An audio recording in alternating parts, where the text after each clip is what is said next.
La crónica eterna de Judas. El plan divino, la libertad humana y el perdón no aceptado.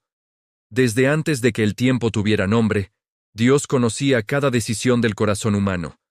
Nada escapa a su omnisciencia. Judas Iscariote no fue una sorpresa para Dios, ni su traición un accidente del destino. Sin embargo, que Dios supiera lo que Judas haría, no significa que Judas estuviera obligado a hacerlo, ni que su culpa quedara anulada. Judas fue llamado por Jesús como uno de los 12.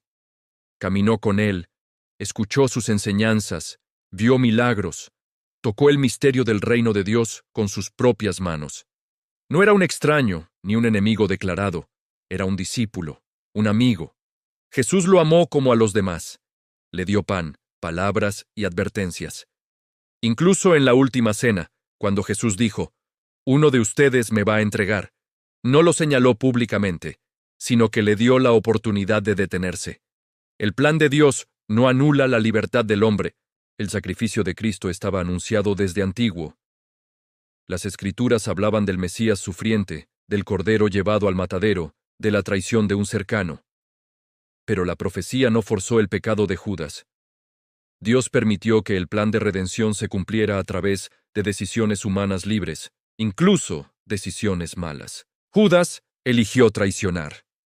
No fue un instrumento inconsciente, sino un hombre que dejó que la ambición, la desilusión y la oscuridad crecieran en su corazón.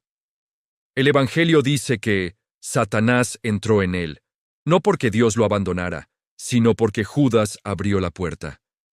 ¿Por qué Dios no lo perdonó? La pregunta no es solo si Dios podía perdonar a Judas, sino si Judas quiso ser perdonado. El perdón de Dios no se impone, se recibe. Judas sintió remordimiento, pero no verdadera conversión. Devolvió las monedas, reconoció que había pecado, pero no corrió hacia Jesús, no pidió misericordia, no esperó la resurrección. Eligió el camino de la desesperación en lugar del camino del arrepentimiento. Pedro también negó a Jesús 3 veces. La diferencia no fue el pecado, sino la respuesta al pecado. Pedro lloró amargamente y volvió. Judas se aisló, se cerró al perdón y se condenó a sí mismo. Dios no negó el perdón a Judas. Judas negó el perdón de Dios. La tragedia final, desesperación sin esperanza. El suicidio de Judas no fue solo un acto de culpa, sino de incredulidad en la misericordia divina. En ese momento, Judas creyó que su pecado era más grande que el amor de Dios. Y ese fue su error más profundo.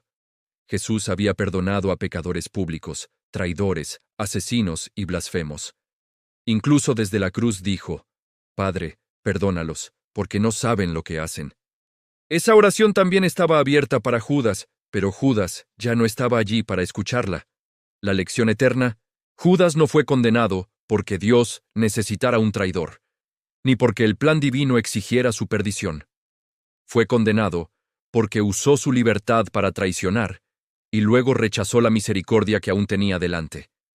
La historia de Judas no habla de un Dios cruel, sino de un Dios que respeta radicalmente la libertad humana, incluso cuando esa libertad elige perderse.